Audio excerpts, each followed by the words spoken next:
یہ شخص برف سے وضو کر رہا ہے تو کیا برف سے وضو کریں گے تو وضو ادا ہو جائے گا ہمارا؟ نہیں، وضو تو پانی سے ہوگا، برف سے نہیں ہوگا. کہ ہر حصے سے پانی کے 2 قطرے بہ جانا یہ فرض ہے. جہاں وضو کرے گے نا، یہ تو برف پھسل کے گر رہی ہے نیچے. ہاں، برف کو پانی بنا لے کسی برتن میں، تو جب یہ پانی بن گیا تو اب یہ حصہ وضو جائز ہو جائے گا. کلی کر رہا ہے، ناک میں برف چڑھے گی نہیں، لگا رہا ہے ناک کو بھی،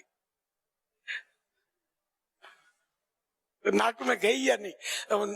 نرم باسے تک، نرم ہڈی تک پانی چڑھانا یہ سنت موقدہ ہے. وضو میں اور غسل میں فرض ہے. اور کلی میں بھی حلق کی جڑ تک اور دانتوں کی کھڑکیوں میں سب جگہ وضو میں پانی پہنچانا سنت موقدہ ہے. اور غسل میں فرض.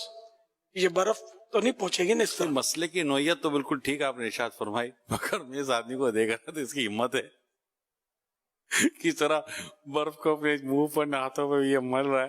اللہ، یہ برف باری میں رہتے ہوں گے نا یہ لوگ، تو یہ وہیں رہتے ہوں گے، تو یہ عادی ہوتے ہیں برف کے. برف میں باقاعدہ جانور پیدا ہوتے ہیں، رہتے ہیں جانور، برف کے باہر نہیں رہ سکتے.